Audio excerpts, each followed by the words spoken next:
Rabbi Yossi said, a case came once before Rabbi Akiva concerning 50 bundles of vegetables into which a kindred one had fallen, half of which was truma, and I said in his presence, it is annulled, not because truma is annulled by 51, but because there are 102 halves. If a saw of unclean truma fell into less than 100 of kulin and into Ma'aseh Rishon or into Ma'aseh Sheni or to a hallowed produce, whether clean or unclean or clean, they must be left to rot. If they if that saw was clean, it must be sold to priests at the price of truma, excluding the value of that saw. And if it fell into Ma'aseh Rishon, he must designate it as trumas Ma'aseh. If it fell into Ma'aseh Sheni or hallowed produce, it must be redeemed. And if that coolant is unclean, it may be eaten in small cakes, or roasted, or kneaded with fruit juice, or divided among pieces of dough, so that in no single place should there be an egg's bulk. If a saw of unclean truma fell into 100 of clean chulin, Reb Eliezer says truma must be taken and burned. For I say that saw which fell in is the saw which came up. But the Gekumen say if it is nullified, it should be eaten in small cakes or roasted or kneaded with fruit juice or divided among pieces of dough, so that in no single place should there be an egg's bulk. Okay. Um, that was right. You just did base, right? I debate, yes. Okay, so let's just remind ourselves again of the shitot. When we're going to see that now, we're going to see that now again. But okay, let's first of all read this read Gimel because that'll set up the Okay. position nicely. Gimel is one of these cases where I ask myself why did Rabbi Yehuda Nasi decide to add them in this order? This should have been Mishnah Aleph, okay? Because it's the first principles, and then you work First from principle, right. okay. Sa'at truma tahora shenafla lemea chulin tamein. Um, if a sa'ah of tahor truma fell into 100 of tamei chulin, ta'alev. Sorry, this is it's actually I think Dalad was the one that I wanted to say. Yeah. Okay. Anyway, so if it falls into tamei chulin, so the truma is still okay. Because it hasn't no trauma has been transmitted. Food that is um, assuming that the trauma never became wet, then it's not mukhshala tuma. So it cannot pick up the tuma from the chulin. Um, However, Tale, take out your trimmer portion and give it to a coin and tell him, warning, this got mixed with chulin tamain, and now he must do it. He must do the same thing. Eat it dry, roasted, or kneaded with fruit juice, or let it be divided into small cakes, so that there isn't a kibbutz in one place. Okay, so this is just the same principle that we saw before. Now. Oh dear. Sorry, my phone, and I need to bounce a call. Okay. Okay. Um, Now, uh, before we're going to go into, is this Rabbi Eliezer? Okay, sorry, my daughter is very persistent over Okay. here. We need No to- problem. Okay. Um, Mishnah Daled. We'll talk about Rabbi Eliezer in the next Mishnah. Okay. No, Okay. This Mishnah already. Okay. So I want to just remind us when we come into this Mishnah, when this happens that Truma falls into Chulin and there's 100 against it, you got to take out however much Truma fell in and call that Truma. Right. And the difference between Rabbi Eliezer and Chachamim is how they view that Truma. Rabbi Eliezer treats it as this is the same Truma that fell in. Chachamim view it as this is compensation to the Kohen, so that he shouldn't lose from the truma that was batel. So, Right. okay, and that's an important distinction to remember because you're gonna see how it plays out in halacha again over here. So that it starts with se'at truma tameya shenafla lemeya se'at truma tahora. Okay, so everything over here. So the truma was tame, and it fell into 100 of perfectly good tahor cholin. But Shammai Osrim. Oh, sorry, I beg your pardon. No, that is fine. Ubeis Hillel Matirim. Well, Uh, you said Beis down Shammai, to 100 saw of clean so truma. it's batel. So again, it's enough to affect betel. And Beis Shammai say no, you may not eat this because the truma. Sorry, when you take out the truma,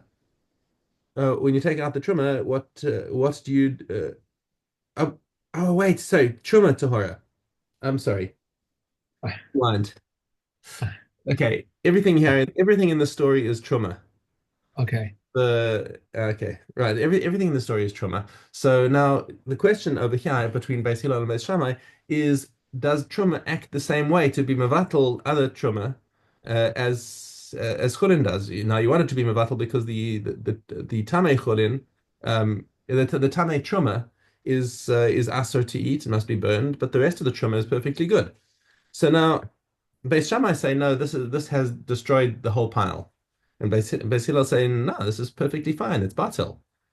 Amru Beis Hillel the Beis Shammai. So Beis Hillel asked the question, Hoil utahora asura lezarim utmea asura lekohanim. Since the when you have Hoil tahora asura lezarim utmea asura lekohanim, ma tahora ola. So why wouldn't is once you've got the tahor the bulk of it which is tahor we said is asur to zarim and the tame portion is asur even to kohanim just like the tahora is portion when you've got if it were chulin it would nullify the truma. Surely it should be matame. Surely it should also be that truma can be mevatel other truma. Amru lehem beis Shammai. No, says Beis Shammai. It's a different case. Im he'elu hachulin hakarin, chulin, which is more of a makel case, and it's able to be mevatel the truma, hamutar lezarim. But that's because the chulin is mutar for zarim. It's a tahora. Tale truma hachamura. How can truma, which is a more of a machmir case, which already is asur to zarim, asur lezarim, is a tamea. It's you can't make a kalvach. You can't make a binyan av and say just like chulin can do it, so can truma, because the truma is more of a machmir case. It's already asur to zarim, so why should it have the same koach to be mevatel the other truma? Now, parenthetically, there's a bit that's left out of the Mishnah because the next thing is la'acha shehodu because actually Beis Shammai did concede the point because Beis Hillel answered Beis Shammai, which is parenthetic over here, just like Truma Tahora, which is Chayiv Misa. Beis Hillel basically said to Beis Shammai, "You're looking at the wrong side of the equation. Don't look at the pile it fell into. Look at the truma itself. The truma itself is chayiv misa b'dei shamayim for the Israel, and yet we still say that it can be that it can be mixed in and the Israel is allowed to eat it in this bittul. Surely the truma which is if it falls into truma which is mutter to the kohen and falls into other trauma, it should have the koach of beetle. And Beis Shammai said, you know what, you're right. This is one of the few cases where Beis Shammai concedes the point to Beis Hillel. We have a lot of cases which we're doing right now in Adios where we're going to see that in a few couple of days where all the cases where Beis Hillel conceded to Beis Shammai. After they conceded the point, Rabbi Eliezer Omer Terum v'tisaref. So Rabbi Eliezer, who is a Beis Shammainik, said, okay, so let's take out that sa'ah that sa'ah. And again, what does Rabbi Eliezer say? This is the same sa'ah that fell in, therefore it must be burned. And the Chachamim said, no, avda b'miuta, it's gone. It's been neutralized. It's completely batel, and you're allowed to do whatever you want with it. But by the way, does that mean that it has to go through the the whole thing can be eaten betara. Um, but again, I think it would still have to go through all those things of like dry roasted or It doesn't say that here. It just says that doesn't say that all the food explicitly. by the Doesn't say priest, that right? explicitly, but logically, I mean, having done all this in the previous Mishnayos, maybe the previous Mishnah, after reading all the previous Mishnayos, we can just say, okay, you know what to do when you've got a mixture that involves tame. You got to make sure that the truma can't be transmitted. Okay, Mishnah Hey, Se'at truma shenafla lameya. Okay, you've got the truma that fell into 100. Higbiha, and now he took out the truma. Mhm. He took it out and said, "Okay, this is now the new truma." Higbia, and he was walking with his thing and passed another pile of chulin, and oops, it fell in again. Oops, I did it again. Okay, Higbia v'nafla v'lamakom acher. Okay, once again, Rabbi Eliezer versus Chachamim. Rabbi Eliezer says this is the truma. This is the original truma. It's 100% truma. Medamas ketrumas vadai. It causes you've got to look at the shear of the new pile. Does it have 100 against the original truma that fell in? Chachamim omrim eina medamas ela lefi cheshbon. You got to take a look. We treat the original pile as if it was mixed in, which means that only whatever proportion it was, if it was one against 100 inside the pile, then it's one against 100 inside here, and that's how much you measure against in the new pile, which means that the new pile will also be fine because this is already fine. Okay. Okay, so it goes according to Cheshbon. We treat it as if it was all mixed in, and it's interesting this series of Mishnayos to see how the different shittas of Rabbi Eliezer versus Chachamim play out in different situations. As I said, it renders the meduma only proportionately. Exactly, Based on proportionally, which means that the original, since so the original pile is less than 1 in 100, there's no way that it can be medamea right. the next pile. Okay. Okay. All right. Gimel Aleph. If one separate a cucumber as truma and it is found to be bitter, a melon, and it is found to be rotten, it is truma, and he must give it truma again. If one separated a jar of wine and it was found out to have turned into vinegar, if it is known that it turned into vinegar before truma was taken, it's not truma. But if it turned into vinegar after he gave truma, it is truma. If in doubt, it is truma. But he must give truma again. The first one does not. Does not. I'm sorry. This first one does not of itself render meduma, but one is not liable to the added fifth, and so too it is with the second. If one of them fell into kulin, it does not render meduma. If the second one fell into another place, it does not render meduma. If it both fell into the same place, they render it meduma according to the smaller of the two. If partners separated truma, one after the other, Rebbe Kiva says the truma of both of them is truma, but they come and say the truma of the first is truma. Rebbe Yossi says that the first gave the prescribed amount, the truma of the second is not truma, but if the first did not give the prescribed amount, the truma of the second is truma. Okay. Shvius Beis Ches.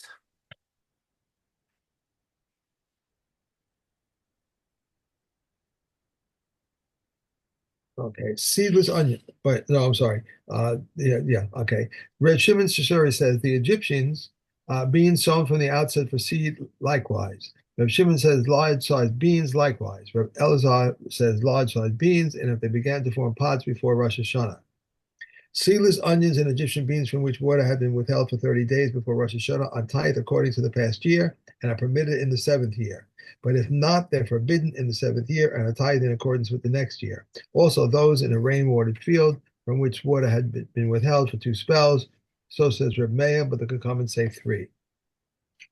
Gourds that he kept for seed, if they hardened before Rosh Hashanah and became unfit for human food, they may be kept in the seventh year. But if not, it is forbidden to keep them in the seventh year. The trumas are forbidden in the seventh year, and one may water white soil, so says Rav Shimon. Rav Elias ben Yaakov forbids, and one may soak the rice in the seventh year. Rav Shimon says, but one may not trim. Okay. Yeah. Brachos. Okay. Aleph Gimel. Base. Base. Aleph Base. Mm-hmm. Oh, yeah, that's right, base. From when is the Shema read in the morning, and when is it between the kalit and white?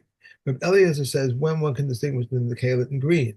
If we finish it until sunrise, Rabbi Yeshua says, for such is the custom of princes to rise in 3 hours. Whoever reads from then onwards has not lost like one who reads the Torah. I'm sorry. Okay, but Shammai says, in the evening everyone must recline and read, and in the morning he must stand erect. Into the said, when you lie down and when you rise up.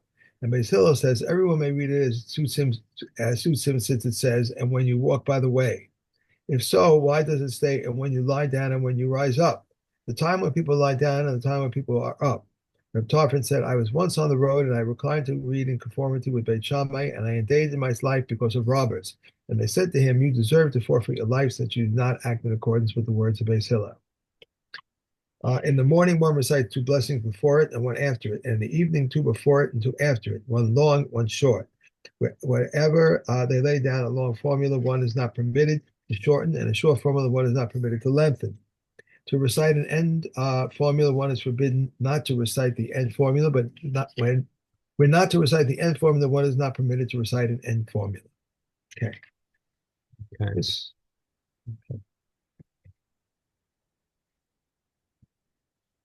and we have Olios. Okay. Zion Aleph. If Truma it was in a wall inside a space that is cubed handbreadth, every story above it becomes Tame, even if there are 10 stories. If an upper story is built over 2 houses and there is Tuma in the wall between the 2 houses, it becomes Tame. But all the stories above it remains Tama. If there is Tuma inside a dike, it penetrates upward and downward. If a tombstone is on top of an occluded grave, someone who touches its sides remains tahor because the tumah penetrates only upward and downward.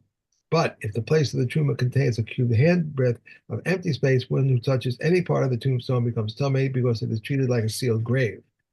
If huts were leaned against, they become tameh, and Rabbi Yehuda declares them tahor. All the sloping sections of a tent are considered part of the tent. In the case of a tent whose walls slope downward and its upper end is only as wide as a finger, if there is tumah inside the tent, utensils under the slope becomes tameh. If there is tumah under the slope, utensils inside the tent become tameh. If there is tumah inside a tent, someone who touches the inside of the tent becomes tameh for 7 days, whereas someone who touches the outside of the tent becomes tameh only until evening. If there is tumah on the outside of the tent, someone who touches the outside of the tent becomes tameh for 7 days, whereas someone who touches the inside of the tent becomes tameh only until evening. If there is a half olive piece on the inside and a half olive piece on the outside, one who touches either side becomes tameh only until evening. If part of the tent is flat on the ground, whether the tumor is beneath the tent or above it, the tumor penetrates upward and downward. And if a tent is pitched in the upper story with excess cloth lying flat over the opening between the house and the upper story, Rabbi Yossi says it curtails tumah. Rabbi Shimon says it does not curtail tumah unless it is stretched out the way a tent usually is. If a corpse is in a house with numerous entrances, all utensils in the entrance become tameh. And if one door is opened, it is tameh, and the others are tahor.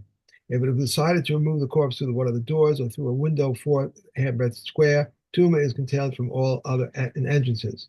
When Shammai says it must be decided before the person dies, and Beis Hillel says it can be decided even after the person dies. If an entrance was sealed and is decided to open it, Beis Shammai says when he opens 4 handbreadths, it will contain tumah from the other entrances, but Beis Hillel says as soon as he begins to open it. But they both agree that a doorway created for the first time must be opened 4 handbreadths. Okay. And on to Edios. Yeah. Okay, Dalet Hey. The 4th year produce of a vineyard, Beis Shammai says, is subject neither to the law of the 5th nor to the law of removal. Beis Hillel says it is subject to the law of the 5th and to the law of removal. Beit Shammai says its 4th year produce is subject to the law of parrot and oleos, and all poor people must redeem it for themselves. And Beit Hillel says all of it goes to the owner's wine press. A barrel of olives, pickling, and salt. Beit Shammai says that it does not have to perforate it, but Beit Hillel says it does have to perforate it. However, Beit Hillel agrees that one did not perforate the barrel, but sediment from the olives blocked it. It is tahor. If one anointed himself with tar oil and then became tameh and then went down into a mikveh and immersed himself, Beit Shammai says even if he is still dripping with oil after the immersion, he is tahor. Beit Hillel says enough of oil on the person to anoint a small limb. But if the oil was tameh from the start, Beit Shammai says enough oil on the person to anoint a small limb. Beit Hillel says the liquid that moistens Rabbi Yehuda, Rabbi Yehuda says in the name of Beit Hillel and makes more enough most moist enough to moisten something else. A woman can be betrothed with a dinner or something with worth a dinner, according to the view of Beis Shammai, but Beis Hillel says with a pruta and something worth a pruta. And how much is a pruta worth? 1/8 of an Italian isser. Beis Shammai says one may divorce his wife by giving her an old get. Beis Hillel says prohibits this. What is an old get? Any times he secludes himself with her after he wrote the get for her. One who divorces his wife and then she lodges with him in an inn. Beis Shammai said she does not need a second get from him. Beis Shammai says she does need a second get. When she was divorced from Nisuin, but if she was divorced from Erison, they agree that she does not get a second get from him because he does not feel at ease with her.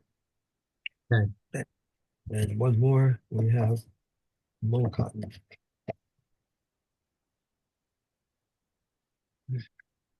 Dalit, Olive Dalit. We may trap moles and mice in an orchard or in a grain field in the usual manner during Kol Hamoed and during Shemitah. The sages, however, say in an orchard we may trap in the usual manner, but in the grain field we may do only so in an unusual manner.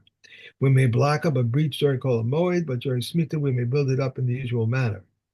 Reb Meir says we may examine again Nagayim for the first time in order to render a lenient verdict, but not to render a stringent one. The sages say we may not examine a nega whether for a lenient or a stringent verdict. Reb Meir says a person may gather his father's and mother's house for burial, as it is a source of joy for him. Reb Yossi says it is a source of joy, mourning for him. A person may not inspire lamentations for his dead relative, nor eulogize him during the 30 days preceding a festival. We may not use burial niches nor build tombs during Kol Hamoed, but we may adopt burial niches during Kol Hamoed, dig wash ponds during Kol Hamoed, and construct the coffin in the courtyard with the deceased. If Yehuda prohibits the latter unless the boards are at hand. Okay. And we are done. Hey, All right. have a great day. You got to run. Okay, bye. Okay. Bye.